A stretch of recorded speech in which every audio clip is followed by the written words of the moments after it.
The Atlanta shooting last week shook many in the Asian community, including here in Canada.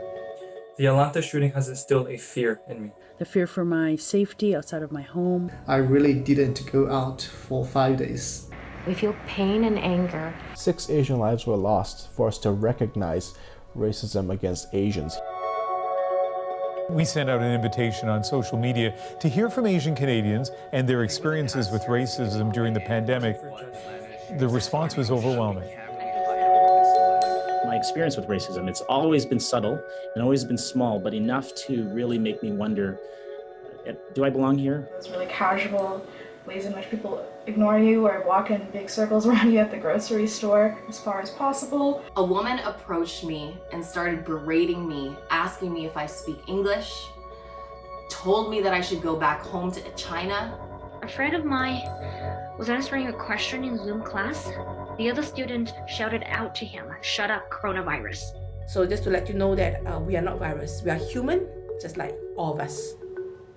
Well, to talk some more about this, we're joined by Anita Li from Toronto. She's a media consultant and journalism instructor at Ryerson University in Toronto and the City University of New York. And Nathan Ip is a school board trustee and member of Edmonton's Chinatown Community Economic Development Task Force. Welcome to both of you. And Nathan, maybe I'll talk to you first and ask this question of Anita in just a moment. Growing up in Edmonton, what was that like for you? You know, in some ways, it was the quintessential Canadian upbringing. But I was always acutely aware that I was different, and I was acutely aware of my Asian heritage. And for a lot of racialized folks, you know, we're used to navigating two identities and negotiating between them at any one time. You know, at home, I was Chinese, my parents were Chinese, we ate Chinese food. But out the door, I wanted to be this Canadian kid, this westernized kid. I wanted to fit in like anybody else. And it was, I would say, growing up was a lonely process, because even though in Edmonton there were other Asian kids, we didn't talk about race. Like a lot of other kids, we just try to blend in and fit in. And, you know, in that clip that you showed a little earlier, where one viewer talks about how it was just enough, the racism was just enough to make you feel, to question whether you really belonged. And that really summarized my upbringing and my experience in Edmonton. Yeah, I think a lot of people will recognize those feelings. Anita, what about you growing up in Toronto? So I grew up in a suburb of Toronto that is has a lot of people of color in it. My high school is probably 60% Asian Canadian, but there is a misconception that just because Toronto is a very obviously multicultural city, that you don't experience harassment for your skin color. So I definitely, when I was a kid, I do remember being accosted, or my mother and I being accosted in a grocery store, and she's speaking Cantonese to me, which is her native language, and somebody told us to speak English. So these things are, you know, casual acts of racism and discrimination that were just part of, to some degree, my upbringing, though I count myself as one of the fortunate people because of the fact that I grew up in an environment where I saw myself reflected. And Anita, we've heard, you know, stories, really disturbing stories, and got a taste of that in some of the clips we just heard, particularly in the last few months during the pandemic. What has this time period been like for you? So in the last few months, I myself have not experienced anti-Asian racism, but of course, you hear stories, you read stories in the news. You know, I've known of friends who've experienced direct forms and explicit forms of racism. And so I myself have felt a rising tide of anti-Asian sentiment, probably dating back to before the coronavirus, because even on the West Coast, discussions of housing affordability and foreign ownership of property has kind of inflamed anti-Asian sentiment, and the rise of, you know, China as a hegemonic power has also inflamed that. And so that's only been compounded by the rise of, you know, stereotypes against the Asian and Canadian community due to the pandemic. And Nathan, what about for you over the last few months?